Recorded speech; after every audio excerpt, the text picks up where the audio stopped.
प्रेक्षकांनो, खूप दिवसांनी काहीतरी पॉझिटिव्ह बघायला मिळालं आहे आणि खरंच खूपच छान दाखवलं आहे त्यांनी आज बयो.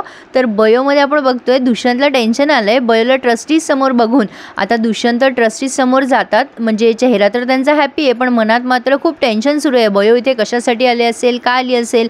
तर ट्रस्टी म्हणतात, बघा सरस्वती देवसाकेने खूप सारे नोट्स काढलेत. बयो आता हे सगळं क्रेडिट दुष्यंतला देते. सर, दुष्यंत सरांमुळेच हे पॉसिबल झालं, त्यांनीच मला मदत केली आहे या रिसर्चसाठी. प्रेक्षकांनो, बयोने काय केलंय की जे शुभंकरचा आजार आहे ना त्यावरती योग्य ट्रीटमेंट काय असेल या सगळ्या गोष्टीचा एक रिसर्च केलाय. तिला कोणीतरी मदत केली आहे पण ते नेमकं कोण आहे हे अजून कळलं नाहीये. अभिराम नक्कीच नाहीये, पण दुष्यंतला मात्र नवल वाटत असतं बयोच्या ह्या वागणुकीचं. बयोने ट्रस्टीजकडे परवानगी मागितली आहे शुभंकरांना भेटीगाठीची, नातलगांना भेटू द्यायची आणि शुभंकरांना जरा माणसात आणायची असं म्हणायला हरकत नाहीये. आणि ही तिची कल्पना ट्रस्टीजला खूप आवडली आणि याचं क्रेडिट मात्र बयोने दुष्यंतला दिलंय. त्यामुळे दुष्यंतचं सुद्धा ते ट्रस्टीज कौतुक करताय.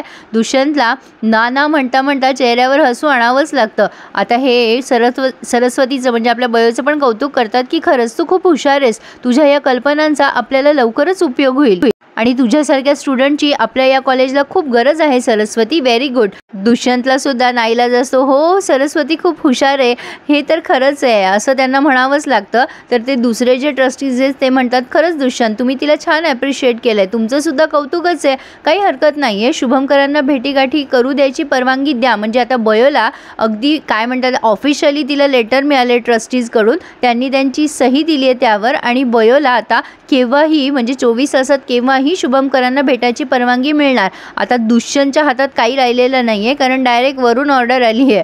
तर आता बयोला ते बाहेर काढतात आणि म्हणतात, काय गं, हा सगळा रिसर्च करायला मी तुला मदत केली असं तू आतमध्ये का सांगितलंस. बयो हसून म्हणते, सर काही आहे ना, माझी आई नेहमी म्हणायची एखाद्या चांगल्या गोष्टीसाठी खोटं बोललं ना तर ते खोटं नसतं. या खोट्याने कोणाचं भलं होत असेल तर काय हरकत आहे ना खोटं बोलायला. आणि तसंही तुम्ही थोडीच मला परवानगी देणार होते स्वतःहून, त्यामुळे मला ट्रस्टीकडे जावंच लागलं. बघा ना सर, मी खूप छान नोट्स काढलेत, तुम्हाला नक्कीच आवडतील.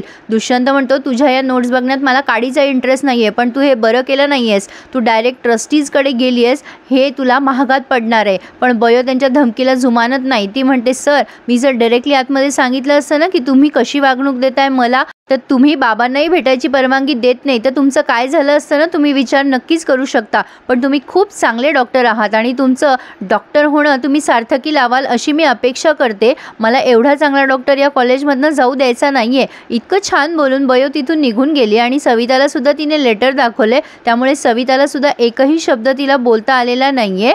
त्यामुळे आता बयो शुभंकरांची छान शुश्रूषा करणार असं म्हणायला हरकत नाही आहे प्रेक्षकांनो. तर आता बयोने शुभंकरांना सुद्धा ते लेटर दाखवलं आहे आणि त्यांना एक आशेचा नवा किरण दिला आहे. बाबा तुम्ही आता लवकरच बरे होणार, ही तुमची बयो तुम्हाला लवकर बरी करणार. बघा आता शुभंकरांच्या चेहऱ्यावर काहीसे असे रिॲक्शन होते. आता हे सगळं तिने इराला पण फोन करून सांगितलं आहे. खरं तर इरा आधी फोन उचलणार नसते पण ती उचलते आणि ती बयो म्हणते, तू लवकर ये बाबांच्या खोलीमध्ये, आता आपण बाबाला केव्हाही भेटू शकतो, फक्त येताना चांगले कपडे घेऊन ये. इरा डायरेक्ट तिथे खोलीत येते शुभंकरांच्या आणि बयोला जाब विचारते, काय चाललंय तुझं, नेहमीच्या रूड ॲटिट्यूडमध्ये. तर आता बयोने तिला पण ती ट्रस्टीजची परमिशनचं लेटर दाखवलं आहे. इराला नवलच वाटलं आहे पण इरा सुद्धा आता शुभंकर बरे व्हावेत म्हणून काहीही करायला तयार आहे. आता गौतमीच्या हातात फोन आहे आरवचा. बयोने आरवला सुद्धा फोन करून हे कळवलं आहे पण गौतमीचे मात्र त्यामुळे धाबे दणाणलेत. आता ही बयो आरवला सांगते, तू येताना शेविंग क्रीम कपडे सगळं घेऊन ये, मी ट्रस्टीजकडनं परवानगी घेतली आहे. आपल्या बाबाला ना काहीतरी रिहॅबिटेशन असं काहीतरी शब्द वापरला प्रेक्षकांनो, प्रॉपर मला कळला नाही आहे. तर म्हणजे आता ती शुभंकरांना माणसात आणणार वगैरे हे ती आरवला सांगते. खरं तर गौतमी घाबरली आहे पण आरव मात्र खूप सरप्राईज झाला आहे. तर गौतमीने ते थेट गाठले दुष्यंतला आणि त्याला ओरडतीये, काय रे, काय चाललंय हे सगळं, तू कसं काय परमिशन घेऊ दिलीस तिला, ब्ला ब्ला ब्ला, खूप ओरडते त्याच्यावर. दुष्यंत तिला म्हणत असतो, अगं हळू बोल ना बाई जरा, इथे लोक आज इथे हॉस्पिटलमध्ये ट्रस्टीज आले, तुला माहिती आहे का. बयो डायरेक्ट त्यांच्याकडे गेली होती. गौतमी त्याला म्हणते, तुला म्हटलं होतं मी की ती रात्रभर नोट्स काढत होती पण तू माझ्याकडे दुर्लक्ष केलंस. दुष्यंत म्हणतो, अगं ठीक आहे ना, तुला माहिती आहे का शुभंकर जागा झाला, मी त्या टेन्शनमध्ये होतो, पण आता आपल्याला काहीच करता येणार नाही आहे गौतमी, कारण त्या सरस्वतीने अगदी हुशारीने डायरेक्ट ट्रस्टीजचीच ऑर्डर घेतली आहे परमिशनची. तर आता गौतमी म्हणते, ती खेड्यात येऊन मुलगी इथे काय काय करते आणि आपल्याला काहीच करता येत नाही. दुष्यंत तू काय काय करणार आहेस पुढे आता? दुष्यंत म्हणतो सध्या गप्प बस गौतमी. तर प्रेक्षकांनो, खरं तर दुष्यंतचा काही संबंध नसून उगाचच बिचारे टेन्शन घेत आहे. पण आता आरवने सगळं सामान आणलंय, काही कपडे आणि शेविंग क्रीम. त्यांनी राजा काकांना थेट गाठलंय आणि शुभमकरांच्या खोलीत गेलेत तिन्ही लेकरं आणि शुभमकरांना एक पॉझिटिव्ह काय म्हणता येईल अप्रोच देत आहेत ते, असं म्हणायला हरकत नाही आहे. इरा म्हणत असते बाबा तुला लहानपणीच्या आठवणी आठवतात करे? मी लहानपणी कशी चिडकी होते ना. आरव म्हणतो बाबा अरे लहानपणी नाही, हे सॅम्पल आता पण तसंच आहे, तुला लाईव्ह डेमो देऊ का? लगेच इरा चिडते आरववर. आरव म्हणतो बघ बाबा कशी आहे ही. ए बाबा तुला मी आठवतो का रे, तुझा आरव पुस्तकी किडा.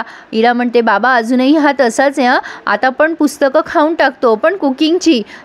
बयोसुद्धा म्हणते बाबा आता तुम्हाला मी लवकर बरी करणार. रवळनाथाने बघा ना मला ह्याच कॉलेजमध्ये कसं काय ॲडमिशन दिलं, म्हणजे हे सगळं विधिलिखितच होतं. बाबा आता तुम्ही पटकन बरे होणार अशी रवळनाथाचीच इच्छा आहे. माझ्या काजव्याला मी आता लवकर घरी नेणार आहे बरं करून.